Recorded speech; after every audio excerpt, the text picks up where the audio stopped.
My name is Carl Hooker. Thank you guys for joining us. I am a Future Ready Schools national faculty member. I'm from Austin, Texas. I'm also an educational consultant, former administrator, K-12, and also a former elementary school teacher, amongst many other things.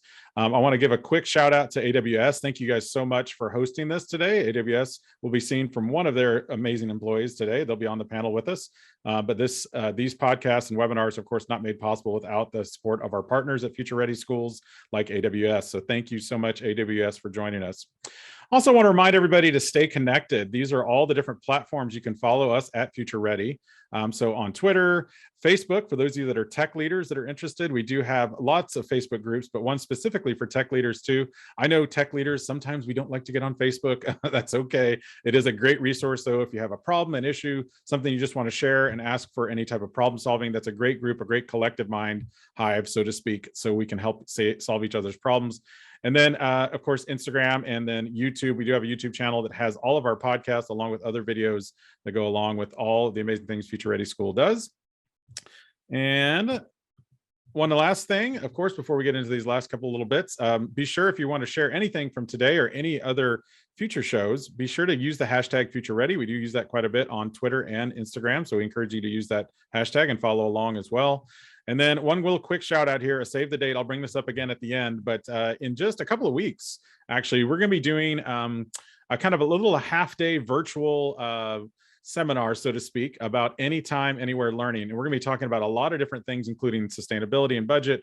We're going to have someone from the U.S. Department of Education, a former member of the U.S. Department of Education, talking to us about ESSER funds and kind of giving us the nitty gritty on that. So we do encourage you guys all to join us for that too, if you can, for at least some or part of it or all of it, of course. And that'll be hosted by myself and Dr. Adam File on October 6th. But without further ado, I'd like to introduce our panelists. First of all, I'll have Karen Fuller. Why don't you go ahead and turn on your camera and mic there, Karen. Tell us who you are and where you're from and what you do. I'm Karen Fuller. I'm the Director of Network Infrastructure and Communications for Cypress Fairbanks ISD. We are the third largest district in Texas, and my job is to make sure all of our zeros and ones are flowing in the right order and where they're supposed to be, and keep zeros and ones out of our network that aren't supposed to be flowing and where they're not supposed to be.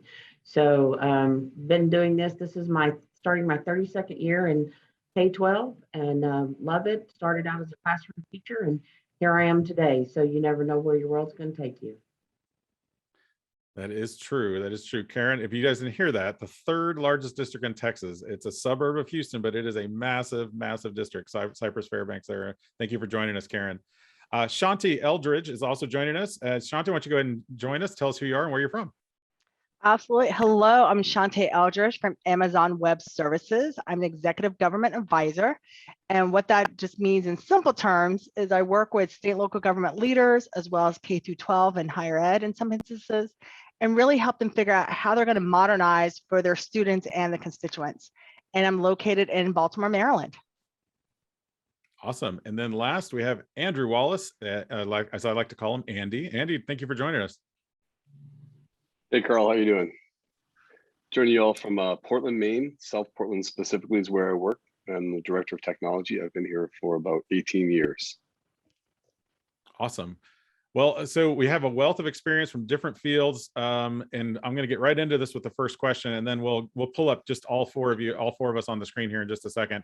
And I'll ask this of the chat too. So whenever we have a question, of course, those of you in the chat, you're welcome to go ahead and put in your 2 cents as well. So let's reflect first before we talk about some of the inclusive things that we're going to talk about with leadership and culture, and think about how has the past 18 months changed how you support specifically anytime and anywhere learning, because we were doing some of this before the pandemic, but it's definitely increased quite a bit over the last 18 months since COVID hit. So let's start with Karen. Why don't we start with you on this one, and I'll go ahead and pull us up on the screen here. There we go. All right, Karen. So start with that question. How has it changed for you the last 18 months in terms of anywhere, anytime learning? So prior to, I'm going to say July 1st, but really starting March of last year, we were doing learning the normal way, or when March hit, we were sending out paper packets, making sure some kids had devices if they needed devices. But beginning July 2020, our district asked if we could go one-to-one. So our change in learning and meeting anywhere, anytime learning is beginning August 2020. We began distributing devices, and we have about 116,000 students in our district. We were not a one-to-one district beginning the pandemic, but beginning August of 2020, we began distributing devices to every student in the district. And by April of 2021, we had 116,000 devices distributed to all students in the districts from pre-K to 12th grade. So we became a one-to-one district in 9 months, which I think that's a record for any I think that is a district record. become one-to-one. So that was our first challenge, and what has changed for us in how we meet anywhere, anytime learning. We also deployed about 16,000 hotspots to students who didn't have internet connectivity. So we became, we wanted to make sure that our students had anytime, anywhere learning truly in a pandemic environment.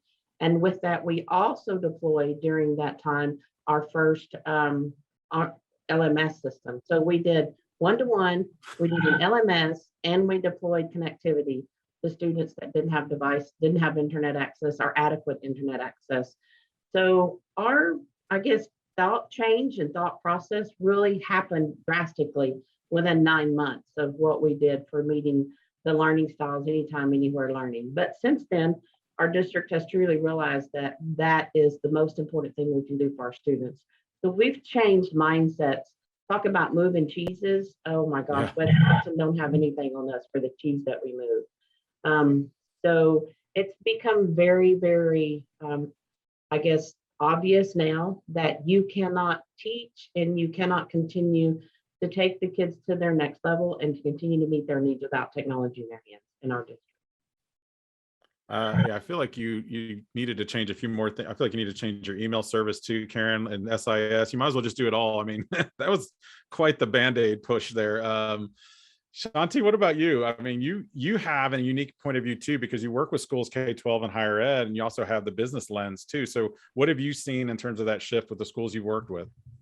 Yeah, so as you can imagine, also, I was in government for about 23 years prior to coming to AWS, and I don't know how people like Karen and Andy did it. I mean, in March of 2020, everybody went home, right? Government went home, schools went home, everybody went home. And we were busy, because you had provosts and teachers that now had to do, and principals that had to do online addresses with on-prem services, right? So websites were crashing. You had parents trying to figure out, am I doing class? Are we not doing class? Who's in class? You had, because we do have, we got that little side business called .com, right? We were shipping laptops and shipping headsets and everything. So everybody had to change in 24 hours. I mean, it's not like you got warning, right? At the most, people had 24 hours that don't come back to work. And it was like a Tuesday. So it wasn't even like a Friday and you got to Monday. And so what we really saw is that a lot of people had to rethink how they were engaging their students, how they were engaging their faculty. You have faculty who had never taught a virtual class. They were used to being in classrooms. You had teachers who, again, Karen, we spoke before, right? You can't go home as a K through 12. Students got to kind of be there. And so it was really about that mindset. How do we start using technology to engage our students better? And just to really close that loop, it wasn't just about the education. How are we providing services? Because again, and Karen, I'm sure you had it, you have people that had laptops who had never had one. So now we got to stand up call centers, because now you have parents and faculty calling, how do I turn the sucker on? All right, how do I log in? And so it was a very quick learning curve. But I think what it showed is that we don't have to take 18 months to procure, right? It doesn't take 18 months to figure out how to do things differently. And so I think that's one thing that we're now carrying that through, where people are like, you know what, we can do this quicker. And I think sometimes out of tragedy can come lessons learned success. And I think that's where we're starting to move towards now. Yeah, I think about our one-to-one that was 2 years in the making, Karen. And after what you just said too, about the 9 months and like the fact that we don't have to go through this long procurement process, change can happen quick. And I think we saw when you have to, right? Before we get to Andy, I want to shout out Patrick Reed, who's in the chat, also saying that he saw one of the big things that's changed over the last 18 months is that idea of accessibility, which we're going to talk about a little bit later too on the panel, in terms of both internet access and devices. So, and I know he's out in a rural Texas district not too far from me. And that is a struggle. And we'll talk about that in a little bit when we talk about access too. Andy, what about you though, in terms of this idea? What has changed? What have you seen change with you and your department when it comes to supporting that anytime, anywhere learning?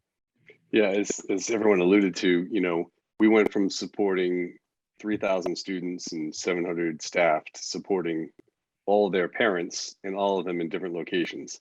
So we literally doubled, if not tripled, the amount of people. And we certainly, I can't even do the math on how many remote classrooms and remote learning spaces we supported. One of the things we quickly did was we spun up a person who worked off hours and just focused mainly on supporting parents. And we kept our own help desk supporting our staff. We really got a lot of insights though into the places from which people are learning. And we learned a lot about how people live, where they live, what their the situations are. And it was really eye-opening. I don't think we're ever gonna go back to not really having that vision into their home spaces. And similarly, our families started getting much greater access to what was going on in our schools too. And so it's been interesting to see the level of engagement of families, because now they see the learning their kids are doing. They're much more engaged with the technology and the tools and the resources we have. So that's been a real positive out of this whole situation.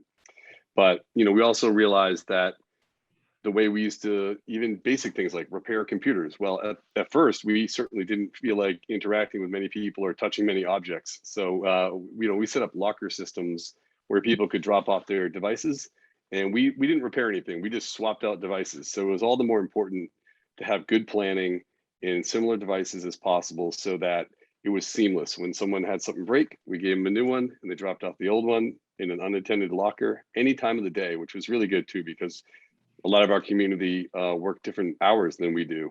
And we realized that we had to extend our support beyond the pretty limited hours of school days. Yeah, 24/7 takes on a whole new meaning when people are working different hours and you're having to support them.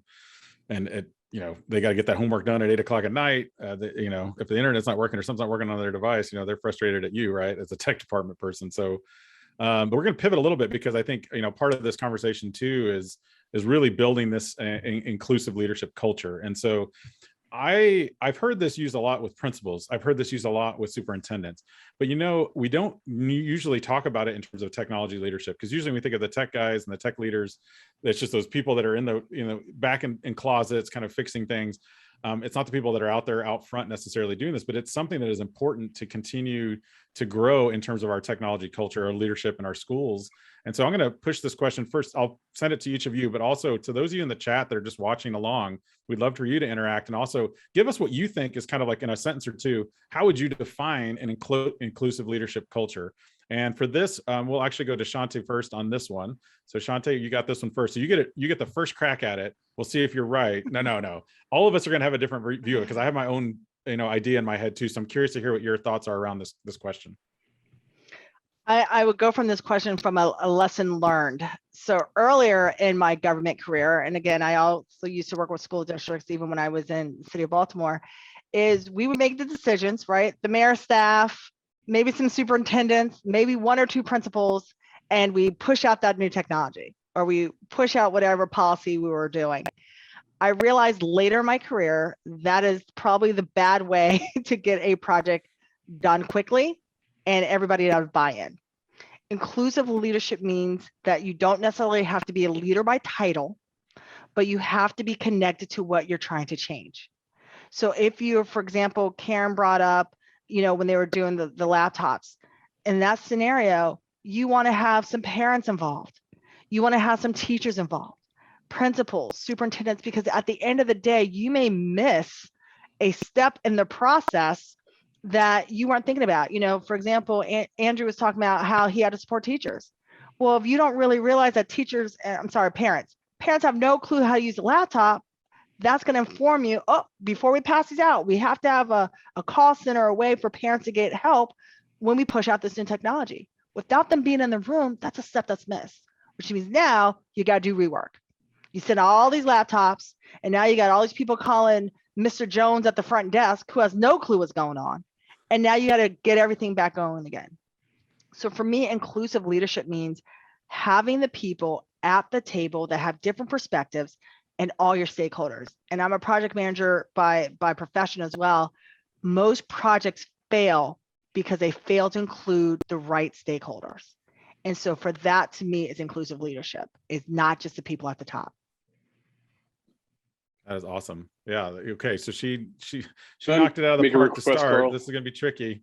No pressure. I want to make a Let's go. request that I don't have to go after Shantae anymore. No, okay? no, Can we fix that right now? Because no, you're next. You're next now. You just volunteered. Go ahead, It's Andy. only because I messed up and have made that mistake.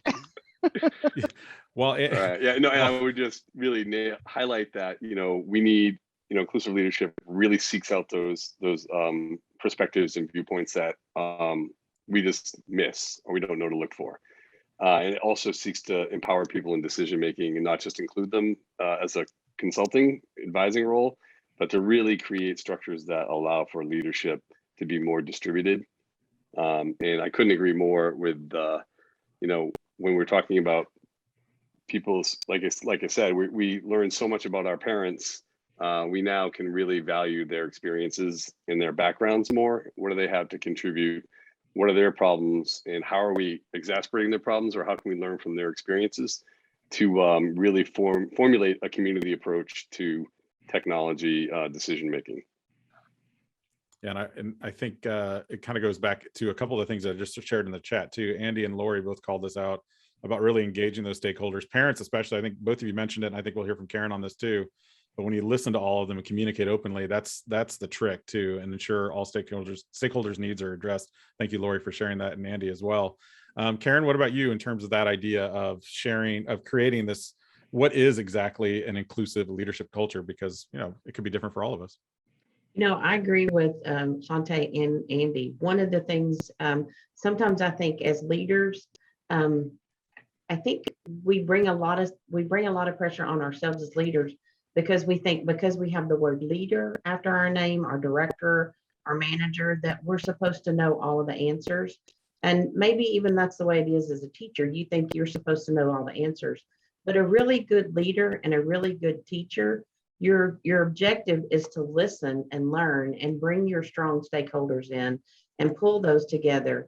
Your job is really to manage and to lead, not to know. And I think sometimes when we get in those roles, we get confused thinking we're supposed to be the knower of all, but really our strong point is to be able to bring those people in and to make decisions as a whole and make decisions as a group. And that's a lot of the things that I talk to a lot of our, when I'm growing a manager or I'm mentoring someone, just because you have that title doesn't necessarily mean that you're the knower of all. Having that title just gives you the ability to bring more people in, is what that title does. And I like to find people that don't have those titles, that have the ability to bring people in and to get those knowledges together and to learn to agree to, these are all of our weaknesses. We just did a leadership workshop last Monday with all of our teams, and we found their strengths and weaknesses. And we talked about how you manage and work with all of the strengths and weaknesses. And you want to bring all of those in to help you plan, and you plan as a team. It's managed by committee, it's managed by team, it's plan is by team, it's all of that's there. And I think that's new for some folks because we've not always worked that way. But being in the area that we're in, especially because of the pandemic, I think that's really proven a lot to a lot of our leadership, whether you're technology or district or wherever you're at, even in the community, that you're not alone. You can't make these decisions by yourself. And Shantae, sometimes that is a lesson learned. And I think through our careers, we've learned that we are not the knower of all. We need to be the knower of all to bring in, not the knower of all to pass out the information. So 100% agree. It's a team. We're all teams, and we bring our strengths and weaknesses together. And to me, that's what makes a good district. That's what makes a good technology team. It's what makes a good committee. Your district probably has all these committees that has parents and community members, chambers of commerce, all of that together to help your district be successful. Yeah, the committees, we can be committee to death if we're not careful with it. I like how all of you mentioned, something about team or that idea of the title. I think Shantae started with that too. Like, it's not about the title. I do think we fall prey, and especially in the field of technology, we fall prey to having the CTO or the director word on our title, and why that means that the buck stops here. And sometimes it does have to, but I'll also go to what Patrick just shared in the chat, which is it doesn't always have to be top down. Try to be as inclusive as possible with that. Sometimes we do have to make those quick decisions, and sometimes it comes down to us. But if you can bring in some folks, and again, like Karen was saying, looking at your strengths and the weaknesses of your team, I mean, that's how you make a really high quality team, is to kind of like a puzzle piece, right? You all fit together, whatever your strengths and weaknesses are. I'm going to kind of go to this next one. We're actually going to go 2 questions on this one. So kind of got to go in 2 parts. We've kind of already identified part of this, some of the challenges in creating this culture. So I want you to think about that, but I'm also going to lead into the next question, which is also, what are some things we can do to help create a more diverse, inclusive culture? So both identifying the challenges, and then what are the things that we can do after we've identified such challenges? How do we create this more diverse, inclusive culture, specifically with technology departments, but also just kind of in the departments that you work with? Because not all of you work in, I know a lot of folks listening aren't just in tech departments, but this kind of advice or tips for our panelists for that. And we'll start with Andy. You get to go first on this one. So no excuses from you. Well, yeah, great questions. And I'd say, again, I'll reiterate a little of what was said before, and it's when you're building your team or building a committee or solving a complex problem or rolling out a project, it's looking for your strengths and identifying areas of need and where you might have some weaknesses, and trying to bring in the people that will help you fill those things out. Often we tend to sometimes promote from within our departments. Another thing we're shocked when we're not solving the problems that we've always had challenges with. And maybe that's because we haven't diversified our teams. And I mean diverse, being diverse in so many ways. It's when, it's very natural to go to a job interview and everyone sort of coalesces around the person that they're like, oh, I could work with her. She seems great. But when you're talking about, making the best team, right sometimes, yeah, exactly. Sometimes you've got to bring in someone who's going to shake things up, or someone who's not like you, who can give that different perspective and to move yourself forward. Wow, that's a really persistent You might caller. need to take that. It was a director, but so I'll let someone else go while I hang up. I'll put myself on night mode here. That's very unusual. It's usually my cell phone. There we go. Well, and I think just to kind of piggyback on some of those thoughts, Andy, I think that's part of it. I mean, it's, wow, now we can see his hand and up close. This is great. I think that we fall prey to, again, we fall prey to the title, but we also fall prey to that idea of comfort. And what you were just talking about, I think, is what's something that if you're not even in a tech field, I mean, I think I see teams like grade level teams falling prey to this, where it's like, we're going to hire this one person for part of our math department because he or she seems like there's somebody will just kind of fit in with us. They aren't going to challenge us too much. We don't want them, we don't want to change what we're doing here. But where in actuality, sometimes if you have someone that's just a little disruptive, not terribly disruptive, it can actually increase creativity and innovation on a team. So looking out for those different people, I think, is important. Let's go to Karen. Karen, what about you on this one? About what are some ideas you have for kind of creating a more diverse and inclusive culture? Whenever we're planning, or we know we've got a project coming up, or we're just thinking about next steps of what we need to do. And even when we have challenges that happen, of course, during COVID, not only did we become a one-to-one district, we had to increase internet bandwidth, but there was a lot of things that we had to do. So I brought my team together, and I feel very fortunate because I've got a lot of different personalities on my team. I've jokingly say, I've got some people that you can give them, their Mountain Dew and whatever they want to eat and put them in their cubicle and they're happy. Don't talk to me for the rest of the day. I'm doing what I need to do. And then I've got the other people that just, float around to all the cubicles in the office and they just want to be a part of every conversation that's there. But when I brought all them together and we started talking about the challenges, every kid having a device, whether they were at home or whether they were at school, just the ideas that started coming out of everybody's head and the things that we needed to do and that we could do and how we were going to support this both remotely and on site. It was amazing to hear all of those ideas, and everybody had a piece of what they thought would be better, and we put that together. So as you build your team, I think it's exactly right what Andrew and Carl and probably Shantae's going to say is you've got to have that diversity. And you've got to know where your strengths are and you've got to know where your weaknesses are.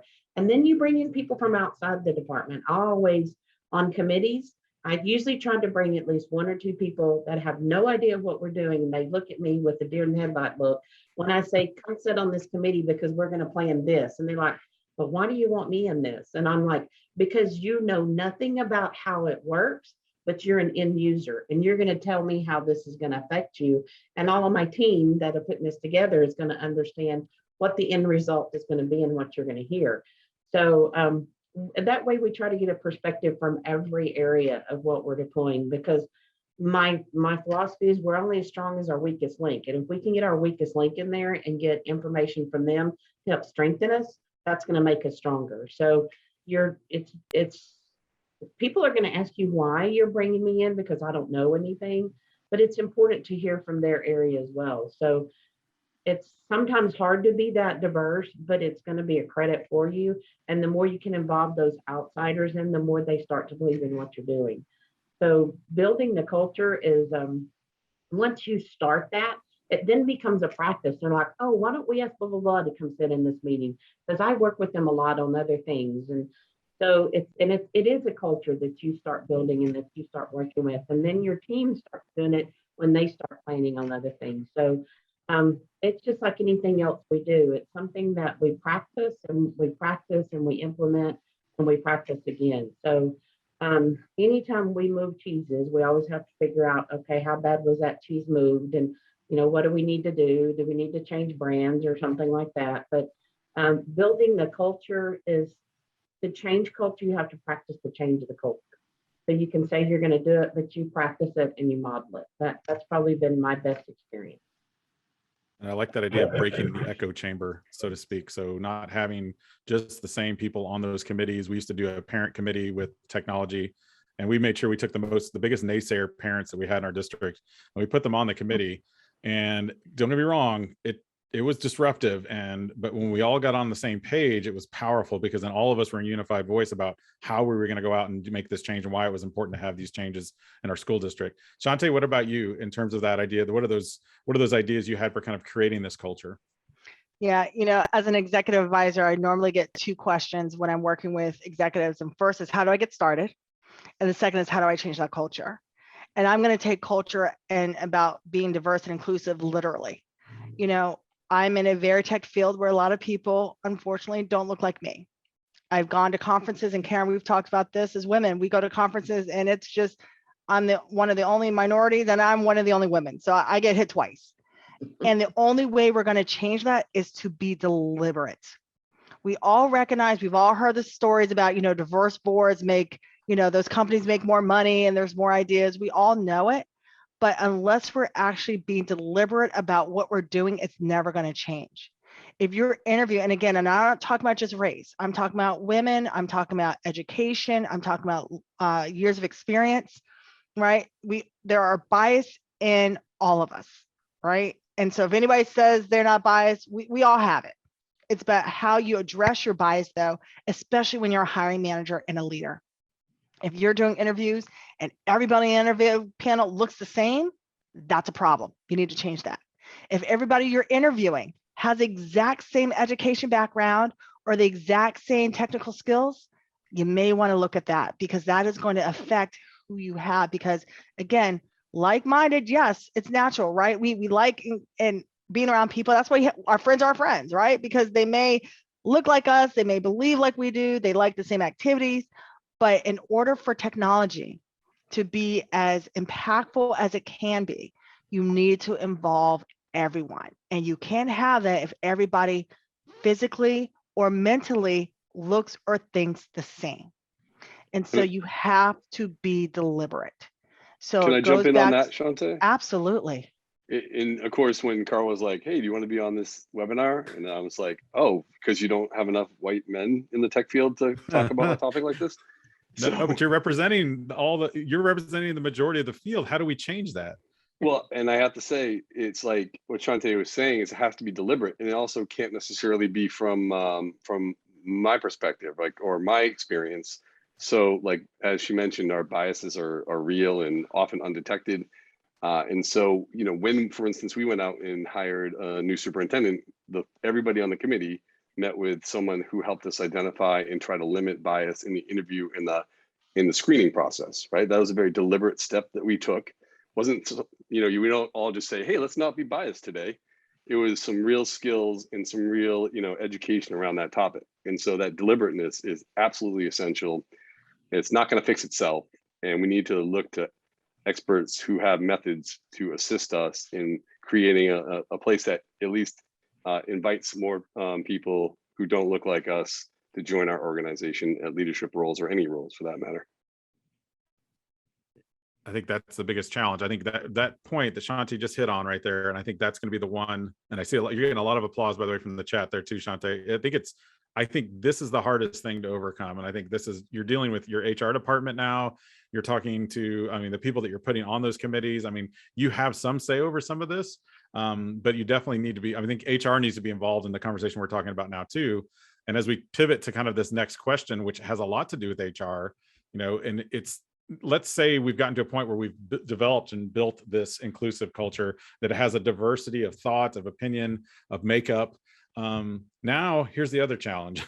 Now you've got these great talented people, and all of a sudden they're like, wait, I can go make more money doing this somewhere else, and they just want to leave. So how do you create an environment that not only once you recruit them, how do you retain them? And I don't know why I wrote, how do you overcome them? Oh, I guess that means the challenges. Okay, that makes sense. Not the people. How do you overcome those challenges in terms of recruiting and retaining those staff? Because it's a different world, guys. Before the pandemic was one thing. Now with remote work, that's a whole nother thing. So this is a tricky one. Let's go to Shanti. We'll start with you on this one too, since you work in a lot of different fields and you got a wealth of experience and backgrounds. So I'm curious to hear what your thoughts are. Like, how do you kind of maintain that high quality talent? How do you recruit them and retain them? Absolutely. We've all seen articles over the last 18 months about the Great Resignation, Yes. And people are, I think I want to go hike mountains, and so I'm going to quit, and some people are just not going to want to work for you. That's just, some people just don't want to work, right? And so that's a reality. Not everybody leaves. And again, I know this from working in state and local government for so long. We always used to think, oh, if we pay them more, they'll stay. Not always the case. Sometimes it is the case. A lot of people want to feel fulfilled. And I think it goes back to of talking to your staff, looking at what you're offering. Again, sometimes, especially for some small businesses or small school districts, they can't pay a lot. Their benefits are their benefits.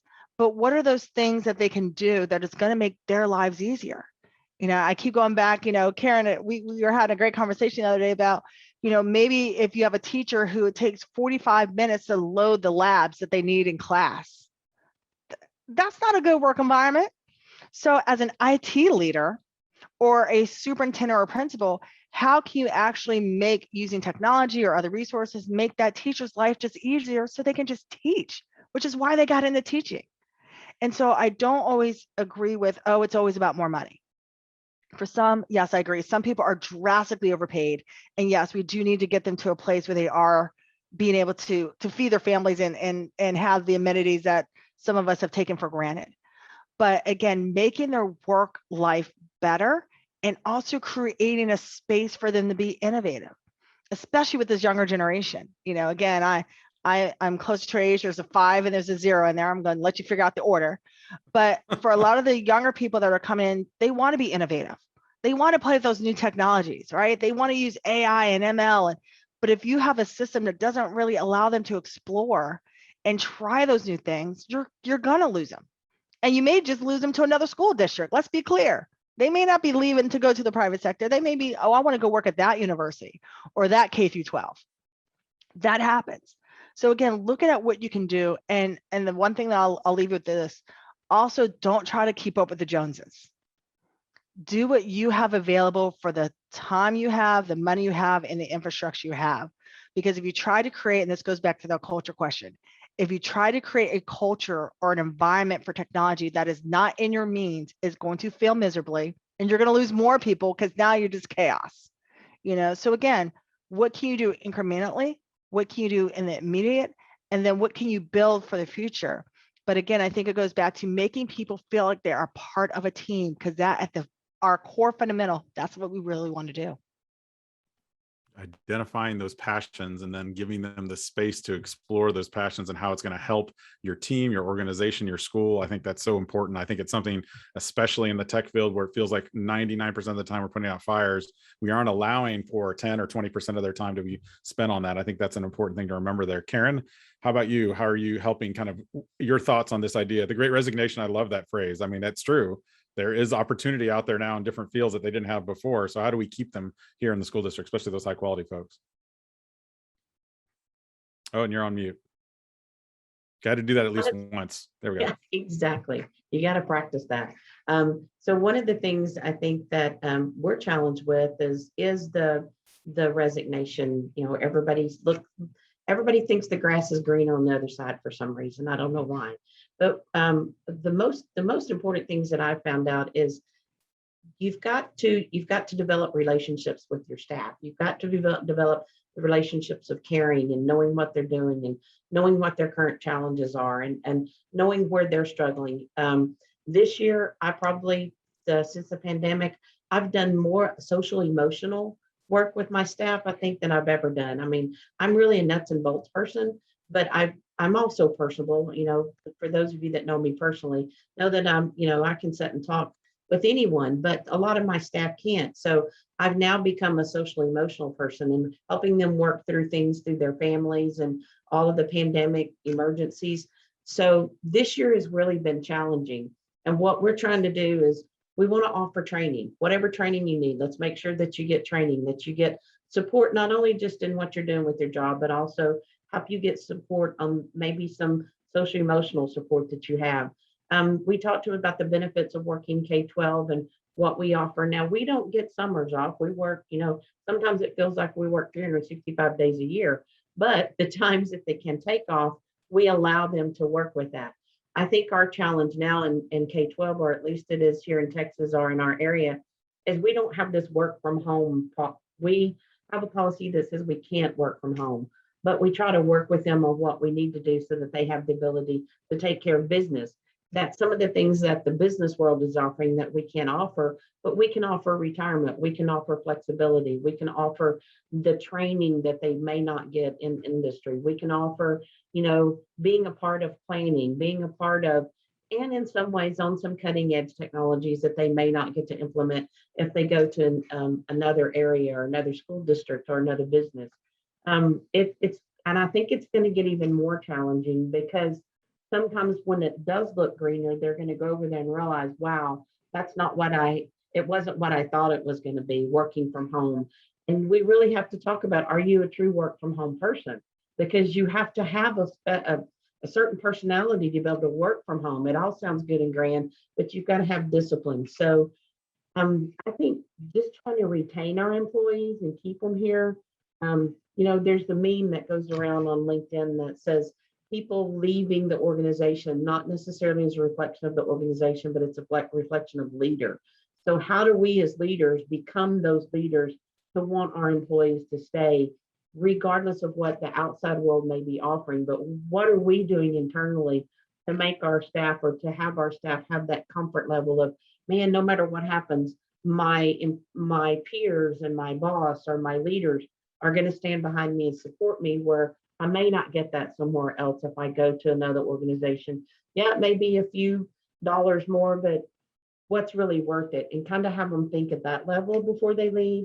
And I find it very important to keep staff trained. When we get new products or what we're doing, I buy training with it and make sure everybody gets trained so that they don't feel like they're flying by the seat of their pants. So I think we're going to have to make sure that we do more of that now. And then just the social emotional support it's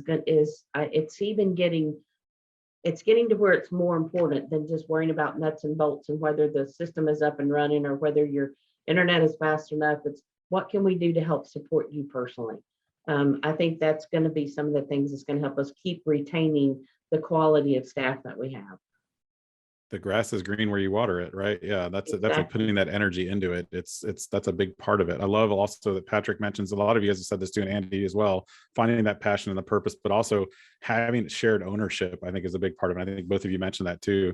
Andy, ideas, thoughts on retaining that high quality staff? Because again, it's a competitive market out there. So how do we keep them involved in our culture? Yeah, I think a lot of the emphasis is around recruiting and hiring, but not retaining. And we can learn from some businesses. But when you look at things like, you know, allowing people, as Andy, the other Andy with an I in the chat said, you know, allowing people to find their passion and carving out time for people to pursue their passion. Often those things will align with your district or departmental goals too. And then people really feel respected when they're given that sort of time. If you don't change anything and you say that you value diverse perspectives and diverse backgrounds and points of view, you know, you're not doing the big B in belonging in DEIB. We all forget that. So if you don't feel like you belong, we've all felt like we didn't belong at certain times in certain places, and the natural inclination is to move along from there. And one way you can do it is by, you know, giving people autonomy, giving people authority and power over specific projects, and just really delegating as well. And then again, allowing them to pursue their passion and not to expect everyone to fit into the same mold. So those are some things. I guess retention is a huge, huge problem. It's so expensive. It's such a challenge to retain good employees. But then, you know, if you don't retain people, you'll never really get the depth of diversity or different perspectives that you really need to be more representative of our communities. Well, think about what that does to your team. I mean, who's left? So the people that the most talented and exciting people are the ones that leave. You know what you got left behind. That's unfortunate. But so yeah, a couple of points here real quick, and then we'll move on to our last question. One is I like incremental, and I think that's something that Shante mentioned. You do an incremental change. It doesn't have to be wide and whole spread. I mean, it could be something simple as there's a principal at a middle school I was working with recently, and all he did was he took the soda machine out and he put it on those clear refrigerators where there's pops and sodas and everything else in there, and you could just go and grab it. Like the staff didn't have to pay for that. I mean, that's a little bit of money, but just that little bit, it's amazing how much it uplifted the staff to think, okay, we're adults, we can get this, you know, free soda. And the other thing was, like, when we're talking about the mental health and the SEL part that Karen was talking about, you know, giving staff the opportunity, and it's going to be hard in the tech field, but the opportunity to take a mental health day or just say, hey, take a day off. We got this covered, you know, for that 2 weeks in October where things aren't on fire. It seems like the rest of the year it always is. But finding those opportunities, like she was saying, to make sure they take time off and refresh and recharge their batteries, they come back a lot more productive, creative, and inspired staff. So as we get to this last question, I'm going to ask those of you in the chat too, if you want to ask a question of the panel before we wrap up here, please go ahead and put that in the chat. You can do it also in the Q&A feature, but the chat's what we're using right now. So if you want to throw it in there, you can. I saved the easy one for the end. It's not that easy. How do we, as tech leaders, ensure equity and inclusion for all staff and all students? We can only play our part. Obviously, there's superintendents and principals and a lot of other people involved in this process. But from our point of view and our lens, how can we ensure that equity? And I think some of it comes with what Karen was talking about early on about getting the devices to kids. I think that's part one. But how do we continue to ensure that? Andy, we'll go with you to wrap this one up first, and then we'll Shanti and then Karen. Sure, I'd say just mean it. You know, mean that you back it up, that you really value it. And so if you value student voice and choice, then when they want to do something, do it. And similarly with staff, and also start understanding the difference between equity and equality, and understanding that it's not just providing the exact same thing to everybody. And really what that means is getting to know and understand the people that are part of your community. So they're your broader community, they're your parents, they're your students, they're your staff members, and finding out where they are and what they specifically need, because we all have different needs. It might be, for me, it might be a little free soda. For Karen, it might be a little SEL break. You know, we don't really know. And so let's not try to paint everything with one brush. That would be something, you know, an approach. These terms are so foreign in my mind as a tech leader sometimes, because we are so bent on those ones and zeros that Karen mentioned at the very beginning. So we're really having to reframe our thinking here, but I think it's important. I think it's going to be long-term. It's going to be extremely valuable to have that, just to keep those staff and then those students engaged too. I think that's a big part of it. Shante, what about you on this one? How do you ensure that, you know, in the schools you're working with, or even you've seen in business, how do you kind of ensure that equity and inclusion, especially and we can talk about kids too, because the digital divide we haven't talked about, but yeah. I mean, that's another thing we got to think about here, right? So at this time, I think Andrew saw my notes because he took some of what I wanted to say. But the one thing I will bring up is that I see this in business when we're working with governments, and I see it definitely in K through 12 and higher education. People want to be able to engage the school system where either it's higher ed or K through 12 in the way that they want to engage. And so you may have some people that physically want to come in. You may have some people that want to call on the phone. You may have some people that want to go online. And so having that omni-channel presence where you're able to have a great call center experience, a great walk-in experience that's not going to take you 3 hours, but if you're on the phone, it takes you 10 minutes. They should both take you 10 minutes, right? And so I think when you're really thinking about, equity and inclusion, it's always about how can you make whoever is engaging has a great experience. And I'll give you just a really quick example that I think everybody can relate to. When governments put vaccination appointments online, we did it quickly, right? And AWS is part of a lot of those governments who made that possible. But what we realized, or what governments realized as they actually started making the appointments, is who do you think was left behind?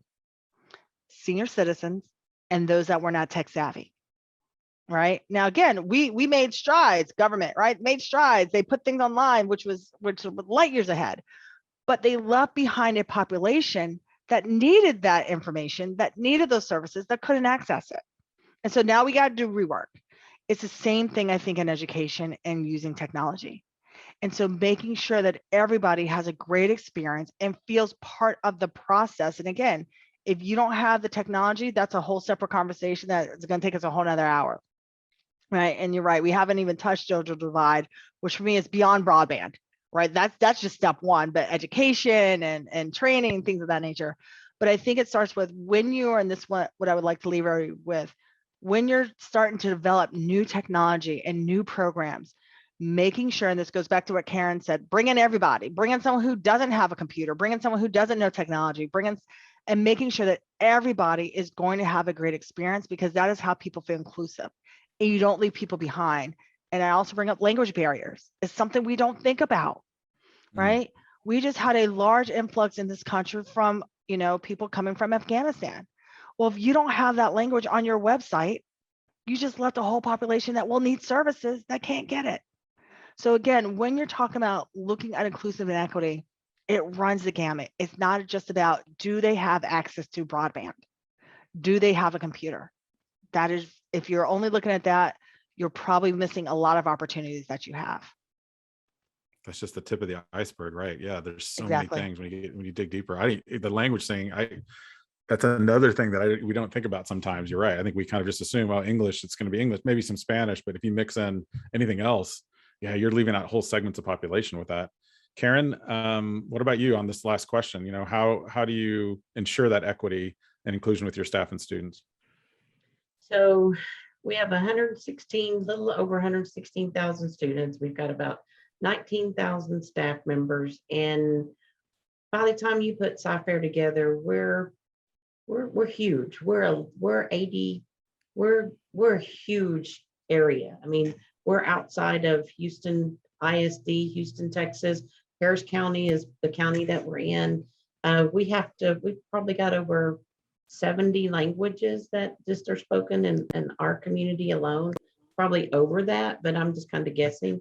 And one of the district's big initiatives is equity and equality for all. That's our goal. So when the district decided to go one-to-one and we were trying to meet the needs for kids to engage and to get into learning, that's why we just didn't do a grade level. We said every child in our district, pre-kindergarten to 12th grade, I don't care where you are, who you are, we're going to make sure we're providing you the resource that you have. And then once you get that resource, whatever you need on that resource, we're going to give it to you. We offer probably every type of fine arts program you can think about, every type of athletic program you can think about, all that we need to do to provide a well-rounded system for our students, staff, and community. It's something we try our best not to say, oh, you're just here, we're going to just hit you. Our superintendent this year gave a speech about lagniappe. So I'm going to challenge you to look up, it's a Cajun word and it's lagniappe. Here's my badge. In case you want to learn to spell it, let's see if I can show that on my camera. I don't know if I can do that, but it's called lagniappe. And he was talking about cleaning. And when he goes in a restaurant, he always looks in the corners. And he said, if you have a rumba cleaner, it cleans, but it doesn't get to the corners. And those are the part where Lanyap takes place. Lanyap is doing that little bit extra. So our goal and our motto this year is, have you done your Lanyap today? So those little thing extras are getting in the corners and cleaning in the corners and making sure that our kids that are in the corners, because he did some circles about all the different groups of kids that we work with and that we try to make sure we provide services. But then even in that square, you have those corners. So our philosophy in our district is clean the whole room, even to the corners. So get to all the students, get to the whole student, get to the whole staff, get to the whole community. Make sure you address even the corners of the whole community. So trying to do that in your technology department, that's our philosophy this year, is how do we do the whole, not just the circles, but how do we get to the corners? So that's part of the staff affairs practice. Are we perfect? I don't know anybody that's perfect, but that's our focus, is how do we even get to the very tiny corners to make sure that we have equity and equality for all, and that we're providing as much as we can to all the services around our area. To me, that's how I describe it to my staff, is whatever we need to get in that corner, let us know so that we can make sure we've got that corner provided to as well. I just learned a new word today, but I love that. Yeah, thank you. That is a great point. I mean, you're never going to get to perfection without trying. So, I mean, at least putting the effort forward. And I think that's the big part here. Well, you guys, this has been awesome. Thank you guys so much for joining us. Everybody, let's give our panelists a hand. If you have your little emojis or your little reaction buttons there, or say hi in the chat. Thank you guys so much again for participating. This is Karen, Shante, and Andrew. They are amazing from different backgrounds, lots of different perspectives here. I want to thank you guys for joining us today, and also thank our partners at AWS. For which this webinar has become a part of. Thank you so much for those of you joining in, and thanks for the applause there in the chat too. Just a couple of quick reminders as we wrap up here. Again, save the date, guys. October 6th from 12 to 3 Eastern time, we'll be doing a kind of a 3-hour multi kind of webinar-y type experience. It's a virtual summit. Myself and Dr. Adam File, who also are co-hosts of the Undisrupted podcast. We'd love to have you guys listen to it. Got a lot of different perspectives for tech leaders out there, and we've had a lot of great guests. Andy's been on the show before. We need to get Shante and Karen on the show as well. But guys, this has been great. Thank you so much. This has been Creating Inclusive Leadership Cultures for Technology Leaders. Thank you so much. This recording will be available after the show as well. You guys have a great day. Thank you so much.